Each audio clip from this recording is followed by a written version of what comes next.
So, hello and welcome to the episode 2 of the Geek Philosophers. Today we are going to be looking at the sci-fi genre, books, films, games, you name it, whatever we can think of.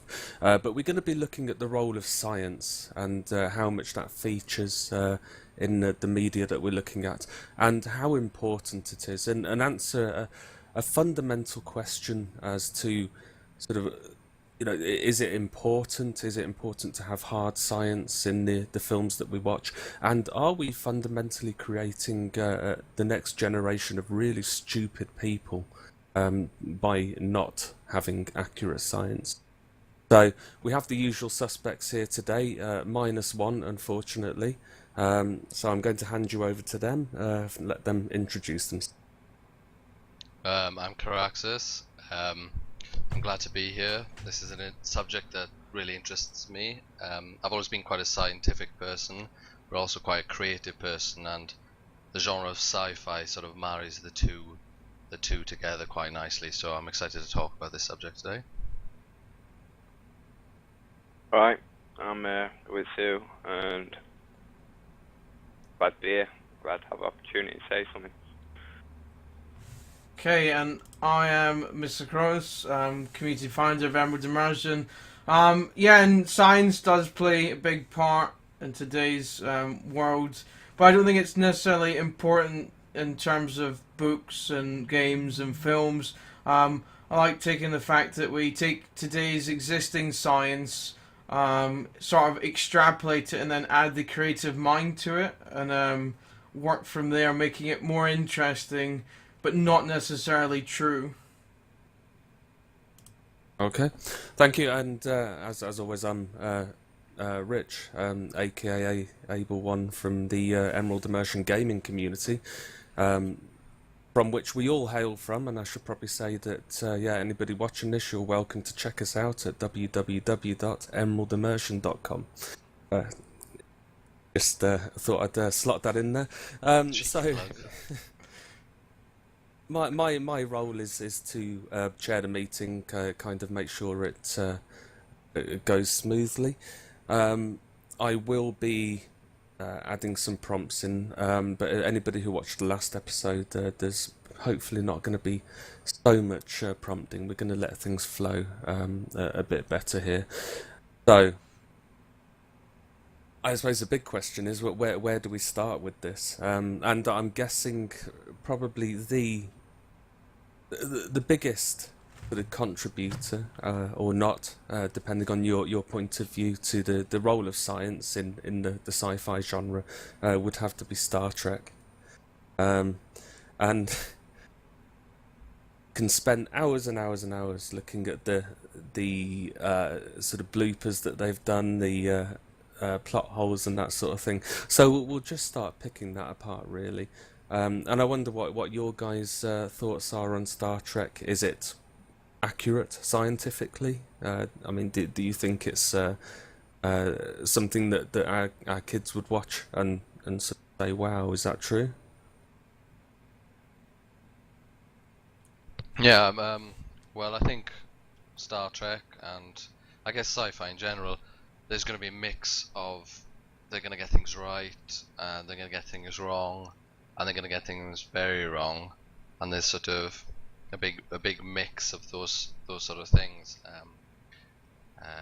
And I guess we have to look at sort of specific instances in sci-fi and ask whether they do it right or not. And then also, with regards to scientific progression, it moves so fast, right? Things can be loosely considered right or appropriate even at the time of its making, but down the line, especially when you ask yourself about what will our children think, it could already be outdated insofar as it becoming incorrect, and we see that somewhat, don't we, with dated sci-fi things, where the screens are just quite clearly outdated in science. So there's a type of incorrect projection of what things might be like in the future, but that's down to not necessarily being incorrect once it was made, but just a side effect of such the rapid, movement of scientific progression that it just goes beyond what people can imagine at any one time when they're making such things. Well, looking at Star Trek, I have watched quite a fair bit of Star Trek, being the whole of kind of Voyager itself, from front to start. There's many holes in the science there where it does go a bit funny. But I'm on the view, where there's a lot of good science in it as well. And yet again, I think apply science with the creative mind, and you come up with creative science in my eyes. I put that in quotations. When science isn't necessarily true, but science is kind of thought upon and come up with instead of actually being real. But also it makes it believable. So it's believable science, not stupidness science. So hold on, you're making a point there. That's quite important. So as long as it's believable, it doesn't matter if it's true. Is that what you're saying? In terms of entertainment, yes. Documentaries obviously different story, but I think in terms of entertainment, yeah, if it's believable science, I think I'm for that instead of, it's like, I think it's entertainment at the end of the day, isn't it? And if you can add a creative mind with some science, I think you can come up with some pretty good entertainment, as long as it's believable in my eyes. So your 4-year-old darling child has just watched an episode of Star Trek, and they've just said that they've just watched a particular episode, and somebody has miraculously changed their sex from male to female, and while that might sound stupid, stranger things have happened in the world of Star Trek, and so your 4-year-old leaves that episode thinking that he can now go off and be a girl. But as long as they're entertained, that's okay. Obviously, if you might want to explain to your child, this is not real. It's it is for entertainment. Or you might be too young at that time, and who knows if they're going to understand it on the screen, or if you try and explain it to them. Naughty parent letting that 4-year-old watch Star Trek anyway. Go. So you got anything to say? Well, back to the state of believability. It's all well and good having it believable, but there's a fine line between believable and just plain wrong. Now, Mythbusters themselves, it's quite funny I bring these guys up, they've often come across myths and theories that seem heavily believable in a Hollywood movie, but when they actually put the myth to the test, it just flat out doesn't work. So, is it believable because that's what we are trained to believe? Sometimes, this is mainly from games as well, right? I used to have this state of mind where if I instantly thought of a rocket hitting a wall in real life, I'd just think it'd explode and the wall wouldn't get touched, because I had been sort of instinctively trained in a sense to believe that a rocket would just blow up against the wall and the wall wouldn't crumble. But I know that that's not true, and I knew at the time it wasn't true. It's just what I instantly believed that second I thought of it. So part of it is it mental training. Actually, it's really interesting that you mentioned Mythbusters. I hadn't even considered that when preparing for this episode. But actually, we probably should have could do a whole episode on all the myths really that they've busted.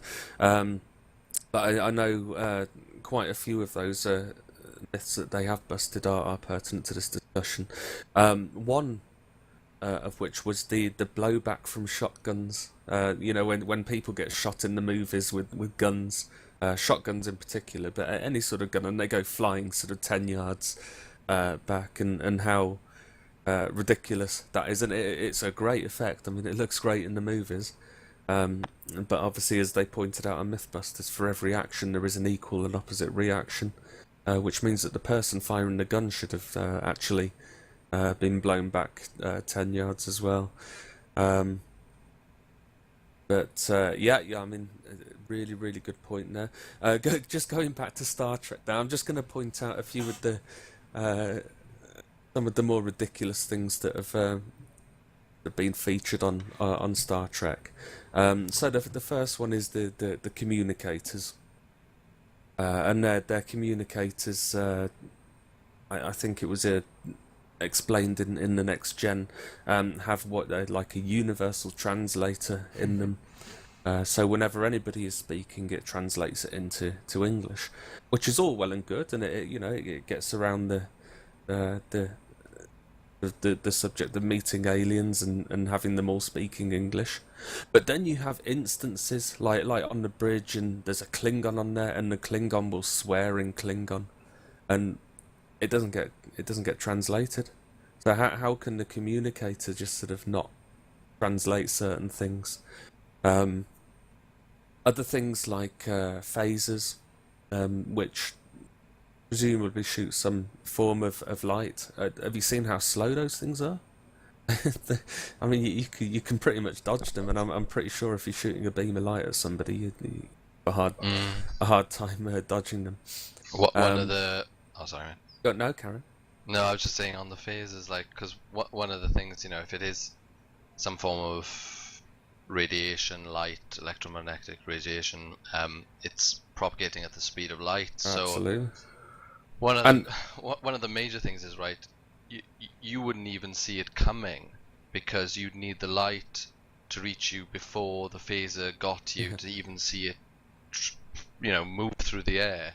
So there's already a sort of like an issue with it being something like photons or something, because you wouldn't see it like a laser pen, like laser pens in lectures. You don't see it. All you see is its arrival spot. You just see strictly where it hit, rather than its path, unless it was going through like smog or something. And the same can be said for the laser guns from Star Wars. I mean. But wow. yeah, again, is that not just down to creative science, making science believable and kind of entertaining? It's of course, if it hits something instantly, that's not going to be entertaining, is it? You're going to kill everyone instantly. Well, I would argue that it depends how it's filmed and how it's shot in that respect.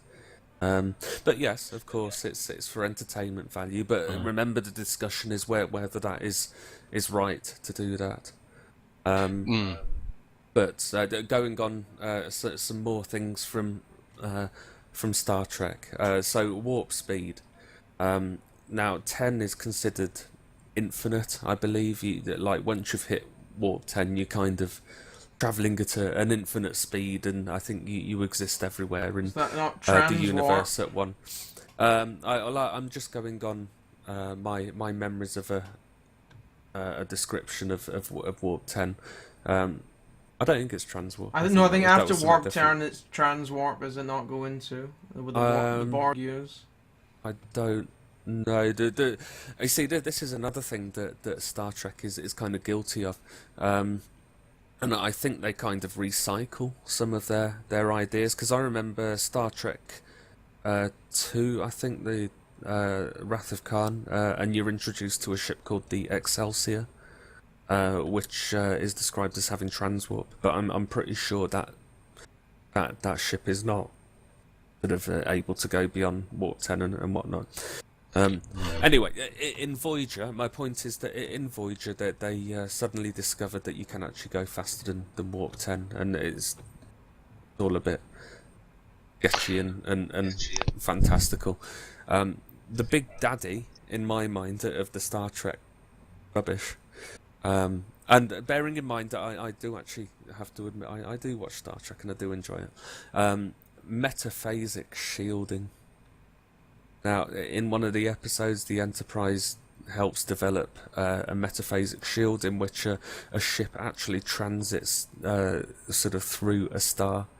Now, could invent shielding that was that crazy that you could sort of resist the temperatures, the pressures, the gravitational force of a star to get so close to its core, then I mean, you've pretty much cracked the sort of pinnacle of defense technology. Nothing could touch you. However, after that episode, you never see it again. I don't know why. And there are other things as well, like alien interbreeding. I mean, really? Would we really be? We can't even interbreed with chimps that share sort of what 90 something% of our DNA. So how would we be able to interbreed with aliens? Yeah. And other things. But anyway, enough from me. What do you guys think? Is there any other sort of craziness that you can think of from Star Trek? Well, considering the first one you mentioned, so the warp drive, I was thinking about this, and I've got it's a real love-hate thing, because the warp drive is literally required, I think, to explain basically anything that happens in things like Star Trek, based on the distances covered, communications, because we've probably chatted before, the inherent problem of not being able to breach the speed of light, in principle, that humanity's ability to cover distances in our universe is severely limited, and not to mention transmission times, and not to mention what we talked about, time dilation, whereby the clock on the Enterprise, for example, which just so stop much you there 1 second. Just to explain to everybody that we actually had quite an in-depth discussion, a sort of Geek Philosophers Mark 1 a few days ago before this. So just to explain that's what you're referring to when we discussed it. I'm sorry, I did slip my mind that wasn't really part of that's all right. Don't worry. Official thing, but the way that, so the problems with the travel time, the fact that the number of like human years really that it would take to traverse distances that are required to kind of traverse the galaxy and find new life, and all of these phenomenon require X amount of sort of distance, but it's a distance that humans can't really traverse at the speeds they're limited to. And also what I was saying about the clocks, that with the cognitive relativity, the faster you go, the slower your time will be for you on board. So the clocks would move out of sync with sort of HQ, and there were so many problems with communication. But what warp drive did was it sort of fixed it by not having to deal with any of those problems, because what warp drive does, it's proposed to do, is it warps space-time around the spaceship, so that the spaceship doesn't actually speed doesn't happen. It just changes the kind of where it's sat. And I was looking into it, and it's not a kind of although there's like ridiculous problems practically doing it. It's not totally forbidden by science, to do. You need special need really special sort of matter and energy to kind of power it. But there's this Alcubierre formula or something that someone came up with. I can't remember his name now, but essentially the principle of it is that if you can expand space-time right behind the spaceship and contract space-time right in front of the spaceship can sit in a kind of unaffected bit of space-time in the middle, and it's a bit like a wormhole, but you're kind of creating it for the ship when you want like it. A surfer on a wave, then, isn't it? Yeah, exactly, like a surfer on a wave. Like, you are fine in terms of physics, like the surfer's fine in terms of physics, because it's as if it's standing on solid ground, right? Even though the ground is moving through the wave that it creates. And basically they were able to sort of basically not have to deal with all these like utterly destructive problems that they would have faced if they had to say, they had like actual engines that were propelling them forward, because they'd physically be limited. They wouldn't be able to go to like the edge of the galaxy, in human lifetimes and things like that. So it's quite interesting, and like Coronas mentioned, the way it's imaginative science.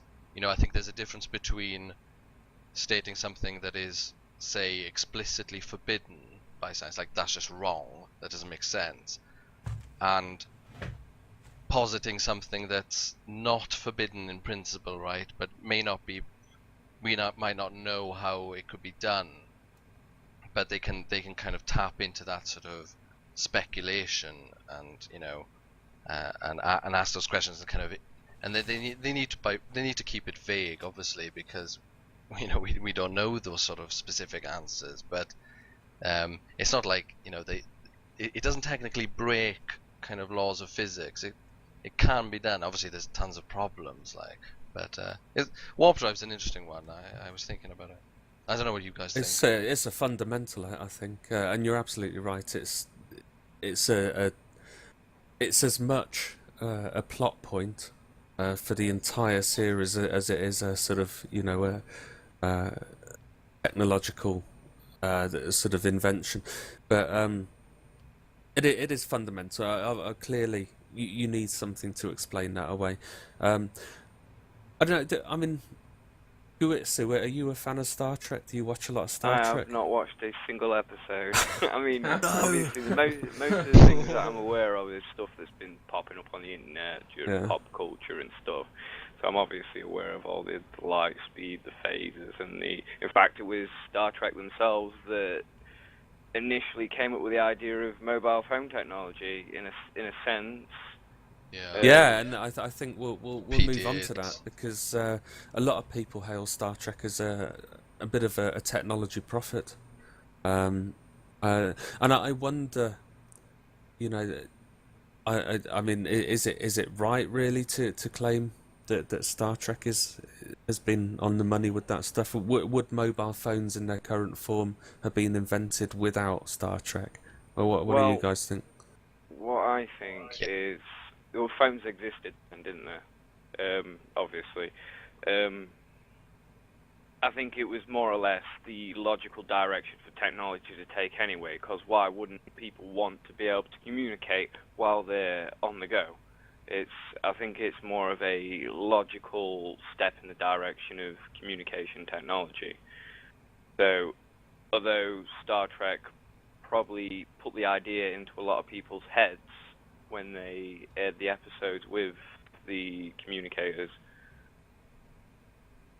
I mean, there's been a lot of stuff though. I mean, voice activation is one, and there's a hilarious scene from Star Trek 4, I think, where you've got Scotty going, "Hello, computer," and sort of talking to his mouse, trying to get the computer to work. Kyle, you were going to say something. Yeah, I mean, we look at the iPad, and that was originally, I think, came from Star Trek. The tablets that they all had used to pass around. Everyone had a tablet; they'd all write their logs on it and things like that. And that's all I think originally came from Star Trek. And look at how much that is in culture today and in society. Nearly everyone has seen an iPad or a similar tablet device these days, and that's all came from, I would say, the creative science. Taking science that we know and exists, and then logically extrapolating it and coming up with new ideas that could possibly happen, but we don't know exactly how to. I mean, probably in terms of the iPad, it would be processor size and adequate cooling for that. As processors are getting smaller and smaller, and need less cooling. So I mean, these are fundamentals that were broken in order to come up with iPads today.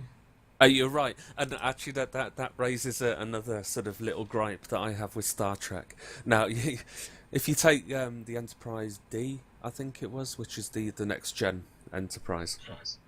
Got 1,300 odd people on that Enterprise.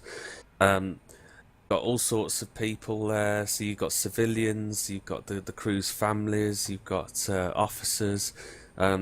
I believe they do have enlisted, but you don't see them. All that sort of stuff. You've got a whole multitude of people. Not once do you see a Federation cleaner. Now, who cleans those screens? Because my iPad gets filthy with finger marks. Have you ever seen a finger mark on an Enterprise screen?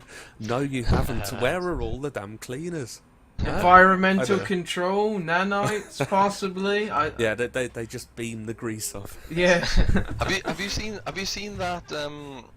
I can't remember the plant off the top of my head, but there's this plant basically that the surface of its leaves, on the molecular level, it basically nothing sticks to it, and there's these sort of, you can find them on YouTube and things like these demonstrations of people pouring like treacle onto them, and it literally just drips off like it was well better than like it was water. Like water clings a bit to things. Like this just falls off and the thing's perfectly dry afterwards.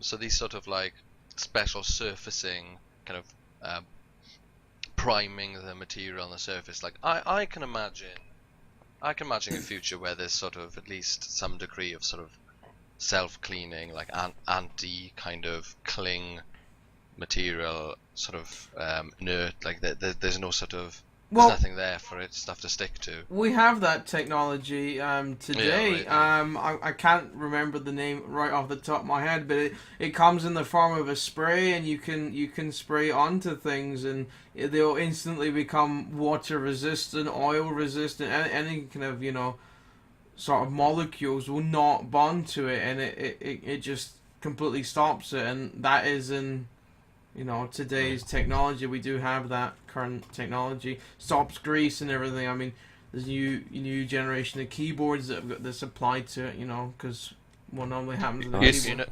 Yeah. Although I don't think that was ever a feature of Star Trek. It's just one of the many stupid little observations that I've made.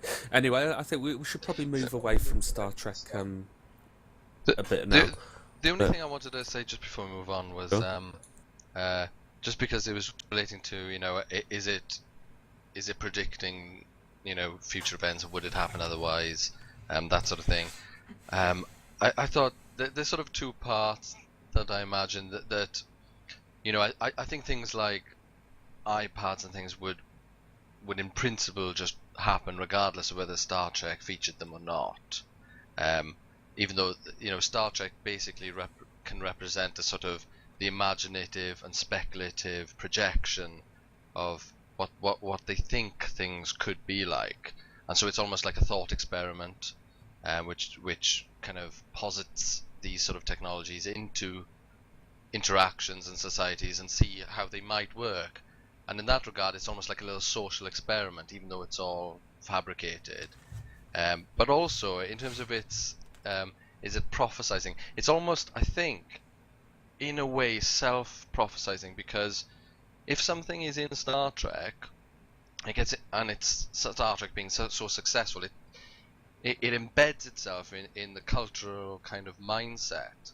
So deep down, there'll be just a familiarity with sort of iPad type devices, and it could be an interesting question to see that whether it's not really relating to whether it's possible or not, but is the fact that Star Trek featured such devices, has that made the device of iPads marketable when they came around?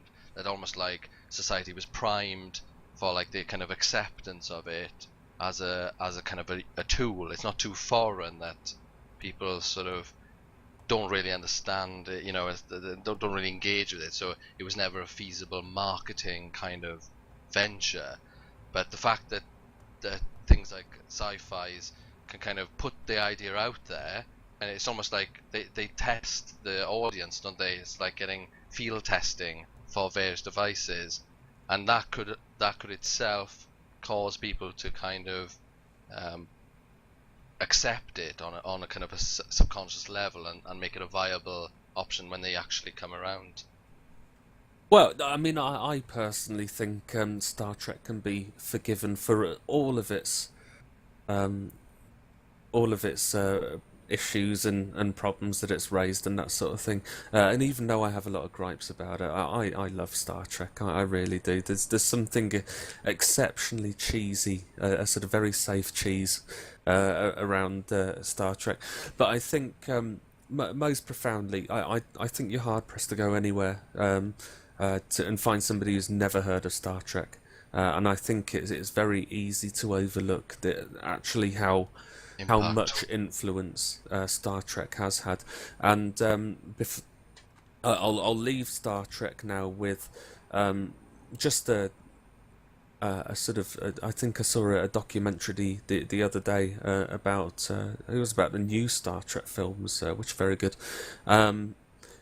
And it was actually, I think the warp core reactor for the new Enterprise was actually filmed in a laser testing facility somewhere, and it had the scientists there, and pretty much all the scientists they spoke to said that that they owed Star Trek for their careers because that inspired them to get into the field that they're in, and these people were at the cutting edge of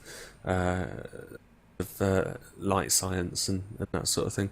So yeah, it's had a really profound effect. But let's talk about the genre in a bit more generality here, and talk about some of the more common problems that I have certainly noticed, and that's things like spaceships that fly around space as if they were flying in an atmosphere. What? And just the general lack of any orbital mechanics that really, really gets me. And I don't know what you guys think. Does that matter? You see spaceships flying? Well, I think I was looking into it, and I was looking at sort of the history of sci-fi, and especially early sci-fi sort of films and things. They really did sort of basically portray space flight as if it was atmospheric flight. So, basically wing dynamics, the use of wings in maneuvers, the noise for one, the propagation of sound and explosions and gunfire. That was all present, but in reality, that doesn't apply like that in space.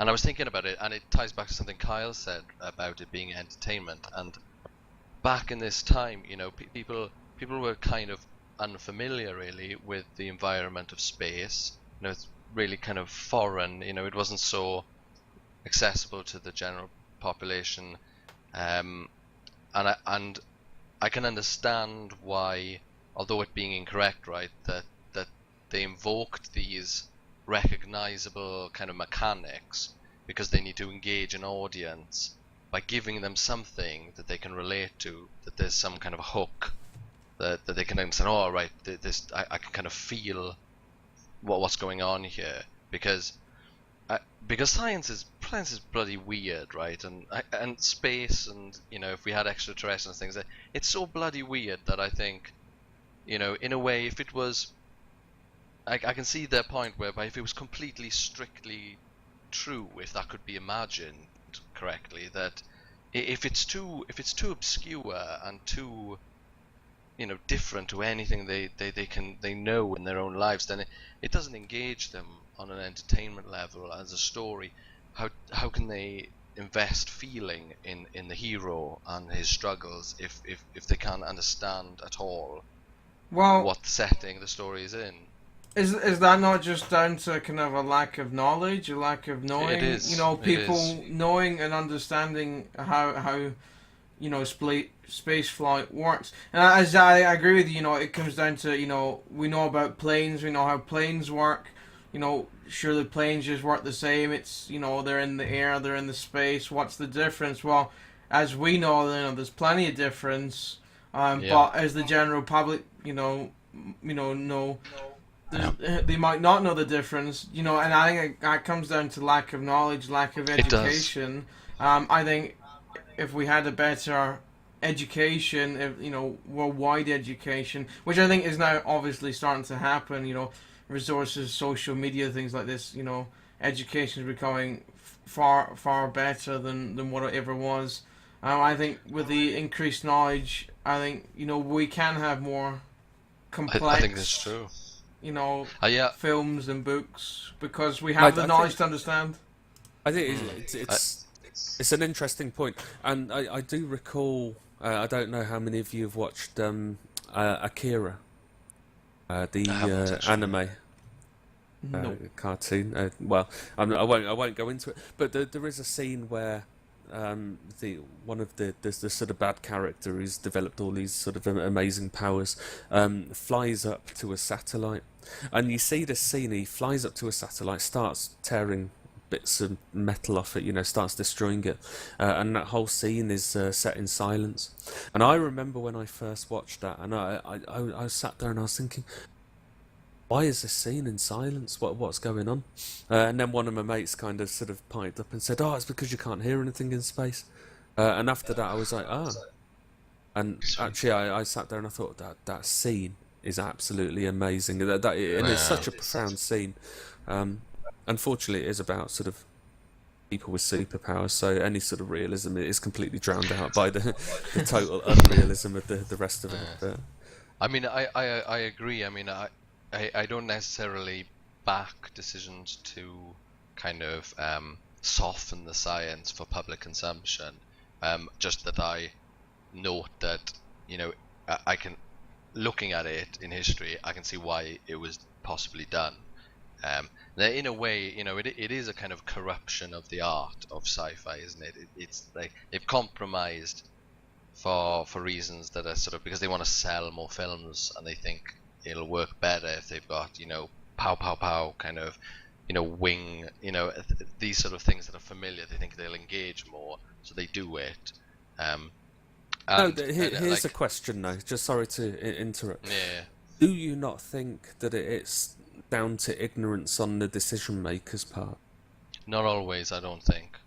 I reckon that sometimes it is true ignorance, and I reckon sometimes it's a actual decision to engage the audience.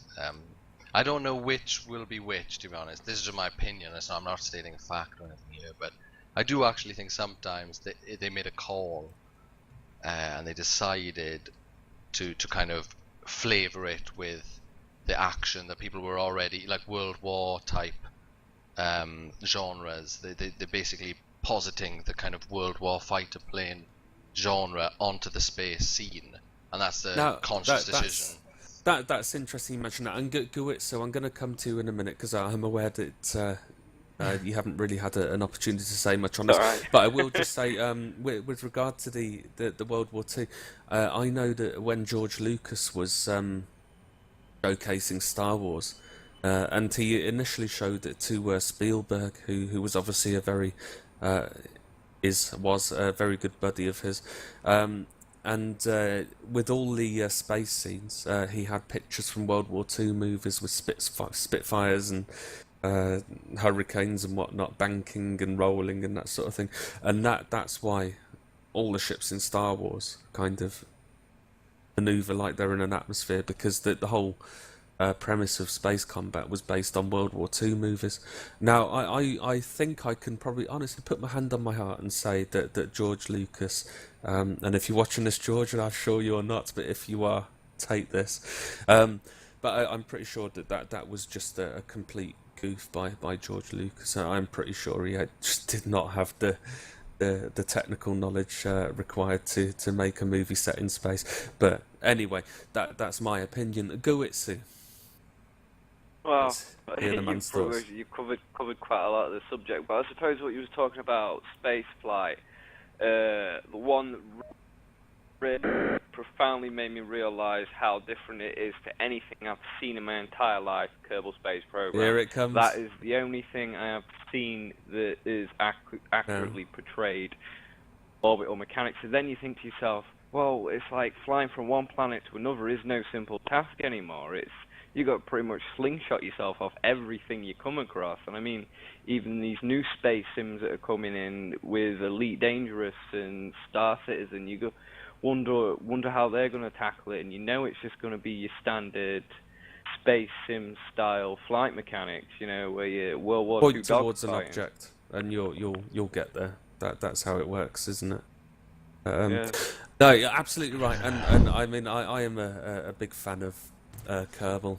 With I enough play it thrusters, loads. you can get anywhere. Well, it is true. I mean, if you do enough have time. enough power, you can point and fire. But what you need to remember is that then you need to flip over and apply as much force, sort of decelerating.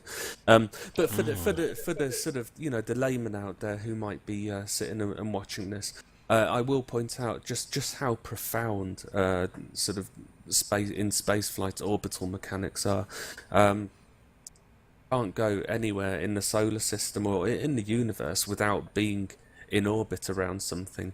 And just as an example, if we want to go to the moon, we need to get off the Earth, which has a massive gravitational pull. We then need to get into orbit around the moon, which then involves what's called I think a Hohmann transfer, which is where you leave the influence of one orbital body going to another. Now, if we wanted to leave the orbit of Earth entirely, you would then find yourself orbiting the Sun. If you wanted to leave the Sun's orbit, you would then find yourself orbiting the galaxy. If you then wanted to leave the orbit of the galaxy, you would then find yourself orbiting the local cluster that we are part of. And in turn, I am pretty sure that local cluster is orbiting something else. You cannot escape orbits. It just cannot be done. And regardless of how much power you put into a propulsion system, you are always going to have to be in orbit. Sorry, rant over. Yeah. But that made me think immediately of, especially in relation to these games and that, playing Space Engineers and relating to Star Trek, the things like the inertial dampeners that have been invoked, and things like that, because there's a profound problem with acceleration in space, is that basically you get G-force that's unavoidable. As if you're relying on thruster force to propel, you will feel that acceleration in the same way, in an indistinguishable way to the way you feel gravity. So if you've got a spaceship that basically accelerates to like 0.5 speed of light, you will just be insta-killed in your captain's seat as that thing is propelled forward. It would depend how strong your acceleration is. You could reach Yeah, 0.5 speed of light by accelerating at 1g. It would just take a very long time. But the problem is that the maths works out that for any kind of reasonable space distance traveled, that you'd be there accelerating for like 50 years just to get up to speed in a kind of an acceptable rate, and it's unfeasible. No, you're right. And so they have to invoke these sort of like. Well, so what they have to do is they have to kind of invoke an idea like, so inside the spaceship there needs to be some kind of fake gravitational field that opposes the thrust of force inside, so that the environment inside is kept stable. And it's actually one of the I probably didn't mention, but it was one of the things that warp drive got to just skip over as a problem, because with warp drive changing the fabric of space and time in front and behind, the actual accelerative environment on the ship is the same, and you get to just act the same. You don't have to worry about that so much. It's kind of an interesting subject, like it's one of these grey areas. Don't get me started on gravity and artificial gravity and how the hell does everybody walk around on these nice plush carpets, because you'd just be floating everywhere. But there you go. Well, how about look at a film out recently, which I thought was a very good film, Gravity. Has everybody seen that? Yeah. Yeah. Now, I think it's probably safe to say that is one of the most scientifically correct movies that's come out. But even Gravity has struggled to kind of maintain that total realism. I think one of the major points of it is that the debris that is hitting the station. I mean, I don't. It's almost completely impossible to have that many satellites suddenly manage to be on the same orbital path as the space station that they're on, and then to have it come back and impact them second again, time, it is yeah. like absolutely ridiculously crazy. But of course, there wouldn't be a film without it. So, yeah, what's your guys' take on it? I think it sort of, I think it shows the progression of human culture and the place science plays in our life. That you know, how I thought that especially old and sci-fi films rely on unspace like mechanics to kind of convey a story in terms of, say, space flight and everything. That we have reached a point that at least they've decided that it's marketable, I think, and it to be more realistic. That's almost the fashion now. Like the general mindset is acceptable to that, and I think it was really good. I really there were problems like you mentioned. I really liked the sound engineering team's efforts, because I thought their efforts to, you know, the profound problem that today now everyone sort of knows, you know, there's no sound in space. That their efforts to record all sounds as the vibration, and then they play back an amplified version of the vibration that they received from something through the material that it would have been through, was the way they sounded the film, you know. So she's drilling, and it would have been the sound through the drill into the hand, into the suit, and they kind of amplified that up.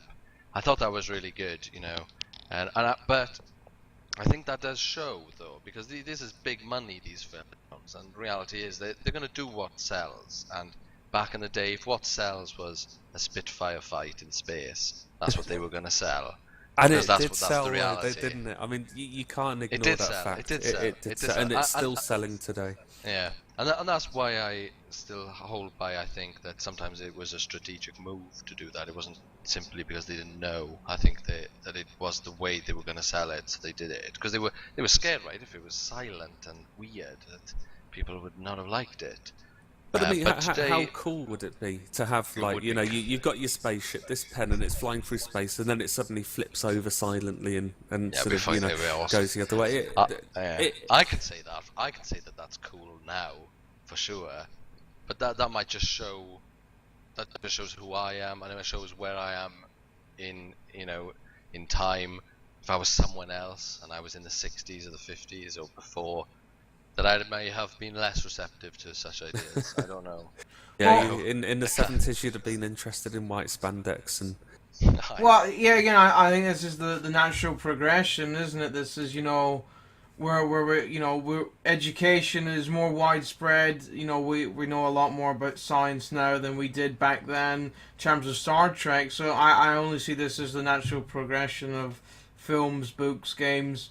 You know, such as Star Citizen, where they are implementing a whole load of physics into that game as well, where you can do said maneuver like you said, or you can fly forward one way and then do a backflip and still travel in the same direction. That's going to happen in Star Citizen, and I think that's just down to education being better and it being implemented correctly.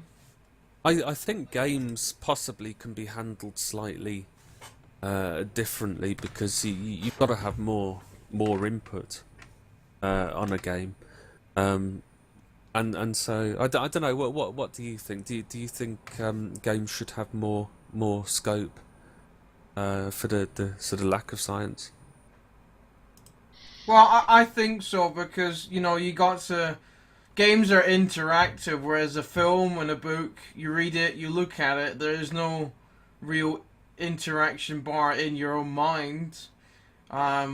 Whereas in games, you know, you have to allow for discrepancies here and there due to interaction. So I do think that is allowed. Yeah, again, I don't like to see crazy science. I think it should be creative science and more along the lines of realistic science. Okay. Well, we're approaching the hour mark now, so we should probably think about wrapping it up a bit. Guitsu, is there anything you want to add at this point? I was thinking about how Doctor Who seems to handle the science side of things. Now, the TARDIS itself is a fantastic fictional invention, and whether it's plausible, whether it's possible to work or not in the future is completely unknown to us, but obviously down to the fact of time travel, moving backwards through time, and even forwards right now. I suppose we do technically move forwards through time, but anyway. Not like the TARDIS. Now, I've not watched a huge amount of Doctor Who, but the stuff I've caught is quite interesting. They say it's powered by a black hole, and there are actually scientific theories that say the closer you get to a black hole, or even in a black hole, and if you're able to re-divert yourself out of it, which it's even profound to think about that. You can change time, but the way I've seen Doctor Who handle a lot of the science behind it is they've stated something, but they tend to, well, I suppose most science things, they tend to go round the actual technicals. There's never any technicals mentioned in the science, simply because we don't know how it works, and I think that's what sometimes allows the suspension of belief. The fact that they don't have to explain themselves. Sometimes some people do, but that's a really, really excellent point, and I was actually going to come on to that to kind of sort of try and wrap things up. And that's I went and saw my favourite sci-fi author. I've been seeing quite a few times, and he said something to me which kind of affected me a lot, really. And for those of you who know me will understand why that is, because I do like to write a little bit. But he said, if you're writing about technology and you want it to do something, but you're not sure how it does it, he said, don't explain it. So if you've got a warp drive, have that warp drive existing as a big red button on a panel, and when you activate it, you just press the button. You don't explain it; it just happens and it gets there. And so, what do you guys think about that? Do you think that? I mean, is that a legitimate way to get around the use of science? Is to just not say anything at all? Is that the best way to handle it? I think so, because then you're forced to then look it up. How does warp drive happen? You're then possibly forced to go on the internet, read up about it, and then make your own mind up. Is this real? I mean, it forces you into learning, doesn't it? That kind of scenario where, well, warp drive, what is it? You know, it sends messages to your brain. You want to be inquisitive. You want to find out about it. I think that's quite a reasonable way of doing things, and people that's an interesting take, actually. That it provokes you into learning, which I quite like that. But just imagine, for instance, that I'm writing a book and I invent a magical cloaking device that sort of makes me disappear. Now, I could do all sorts of things. I could explain it. It bends the light. It absorbs any sort of signals that it receives, and then sort of spits them out the other side unchanged, that sort of thing. But it would be a lot easier for me if I just said, this is a cloaking device, the button is there, it's activated, and nobody can see me, and leave it at that. And so the question is, would that be a legitimate use of that device? Is no science better than dodgy science? I think at the end of the day, if you are getting your idea across to whoever you're entertaining and they understand the concept, I think it's reasonable. Sometimes if people write in a universe with completely different physics to our own and state it's an alternate universe, an alternate dimension, maybe explaining some things in that universe adds to the whole core and the lore of the concept. But if it's based on our own, sometimes it is a lot nicer to just say, here's a button, press it, that's that's the result at the end. And if your audience can understand what you're talking about, I don't see why it's not reasonable. Okay, so I'm going to put forward the question then. There's no doubt. Everybody here knows how profound an impact media in general has on people. So the question that I put forward is, are we, as a generation, and the generations that come after us, are we being made stupid by dodgy or lack of science? I personally don't think so, because, like Cronus just said, sometimes think yourself, oh, how does that work? And you go research it yourself, you go have a look, and then you learn the truth. And there's a lot of stuff on the internet itself picking apart people's science fiction and such. I think it's more of a conduit for learning than hampering it. Yeah. I'd agree.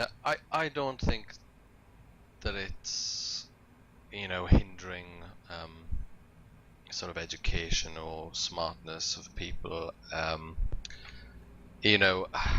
There's, in a way, true sci-fi fans, they relish this kind of critique, this very kind of critical thought of, can I find bloopers? Can I find problems? Can I find continuity errors? Can I find, it does inspire kind of more thought on the subject, regardless of whether the original content was, in inverted commas, correct or not. It's a form of exposure to just a genre of material, and in addition to that, whilst sci-fi genres, they're heavily reliant on scientific information to create the worlds that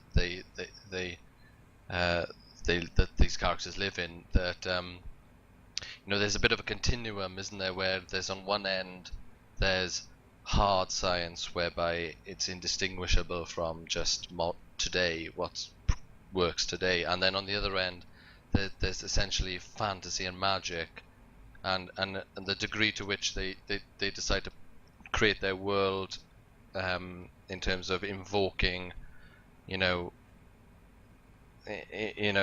vagueness that because I think there was a quote, it's been quoted that scientific information, if it's far enough advanced for a society, is indistinguishable from magic, and that has weight. It has weight. It's about perspective, and the lines are blurred, and that's what makes sci-fi great. And sometimes what's transmitted in these stories is not so much the details about how a specific warp drive actually works or whatever, but it's a commentary on social challenges, equality, totalitarianism. They can use the platform of a futuristic world as a way to engage issues that would otherwise be too controversial, too difficult to do in a contemporary setting.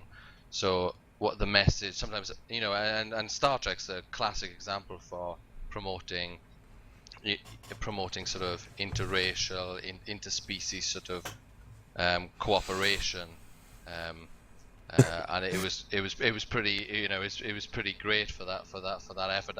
And so in terms of the science, you can ask whether it's, even though it's central, it can be sidelined sometimes, especially in some stories. And what's important is the human message, the message of struggle, the message of companionship, and the moral decisions people make in novel situations, being these sort of space and extraterrestrial situations that these characters are set in. Excellent. Okay, that was very profound. Thank you, Kyle.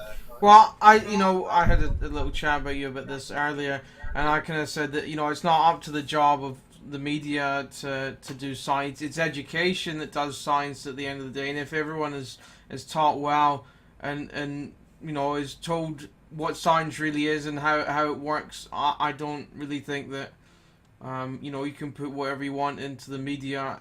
If you're told how it works and you understand how it works, you're gonna know, aren't you? At the end of the day, that this is crap and it doesn't work. You can't do that. You're gonna understand the difference between real science and fake science. And I think it's down to the play of education at the end of the day. Fair enough. Well, I think you heard it here first then. It doesn't matter if science is faulty or a little bit off, as long as we are being entertained, that is fine. But on a more profound note, I think it's the general consensus of this group that we're not producing stupid people, and that our capacity for learning can only be increased by the sort of media that we watch. And just on one final note then, to quote Einstein, Einstein famously said, "Imagination is more important than knowledge. Knowledge is limited and imagination encircles the world." We have been the Geek Philosophers, and I would like to thank you all for watching. Goodbye.